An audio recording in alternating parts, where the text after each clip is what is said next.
အနီရောင်ကစီးပွားရေးသမားတွေပြိုင်ပွဲဝင်တဲ့လူတွေအတွက်ကောင်းပေမဲ့တွေးတိုးတဲ့လူတွေဒေါသကြီးတဲ့လူတွေအတွက်မကောင်းပါဘူးအဖြူရောင်ကစိတ်ဖီးစုမှုများတဲ့သူတွေအမှုပညာရှင်တွေအတွက်ကောင်းပေမဲ့စီးပွားရေးသမားတွေငွေကြေးခက်ခဲတဲ့သူတွေအတွက်မကောင်းပါဘူးအစိမ်းရောင်ကတော့ကျန်းမာရေးဂရုစိုက်သူမိသားစုလူကြီးတွေအတွက်ကောင်းပေမဲ့စီးပွားရေးအမြန်တိုးတက်ခြင်းတဲ့လူတွေအတွက်မကောင်းပါဘူးအဝါရောင်ကចောင်းသားတွေသူတည်သူတွေအတွက်ကောင်းပေမဲ့စိတ်မပျော်တဲ့လူအိတ်မပျော်တဲ့လူတွေစိုးရိမ်စိတ်များတဲ့သူတွေအတွက်မကောင်းပါဘူးအပြာရောင်ကတော့တရားထိုင်တဲ့လူတွေယောဂကျင့်တဲ့သူတွေအတွက်ကောင်းပေမဲ့စိတ်တက်ကြလွယ်သူစီးပွားရေးသမားတွေအတွက်ကျတော့လည်းမကောင်းပြန်ပါဘူးအညိုရောင်ကအင်ယာကိစ္စလုပ်တဲ့သူတွေတက်ကြီးရွယ်ဦးတွေအတွက်ကောင်းပါတယ်ငယ်ရွယ်တဲ့သူအလုပ်ပြောင်းရှင်တဲ့သူတွေအတွက်တော့မကောင်းပါဘူးပန်းရောင်ကြတော့ချစ်သူရှာဖွေတဲ့သူတွေအိမ်ထောင်မပြူရသေးတဲ့သူတွေကောင်းပေမဲ့စီးပွားရေးသမားခေါင်းဆောင်စစ်တီရဲဘက်တွေအတွက်ကြောင့်လည်းမကောင်းပြန်ပါဘူးဟုတ်ပါပြီဒီတော့ကြောက်စိတ် agrit ပင်စိုက်ဖို့အိုးကိုဘယ်လိုရွေးချယ်မလဲဆိုရင်တော့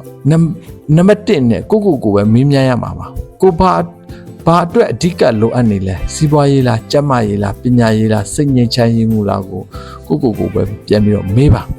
နံပါတ်2အနေနဲ့ကိုယ့်ရဲ့လက်ရှိကျန်းမာရေးအခြေအနေကိုစစ်ပါ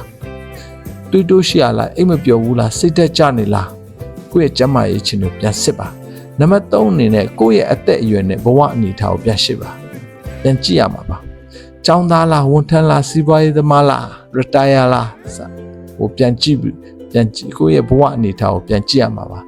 အဆင့်၄နောက်ဆုံးအနေနဲ့တော့ဒီအချက်တွေကိုသုံးသပ်ပြီးရင်ကိုယ့်ရဲ့စိတ်နဲ့အဆင့်အပြေဆုံးအရာကိုရွေးချယ်ပြီးတော့ကြောက်စိတ် agrit ပင်ကိုစိုက်တင်ပါတယ်ဒါပေမဲ့ကျွန်တော်အလေးနဲ့ပြောချင်တာကအိုးအယောင်ကအရေးပါတယ်ဖုံးရွှေပညာအရာလည်းအရေးပါတယ်သိပ္ပံနီးကျအချက်အလက်တွေကလည်းအရေးပါတယ်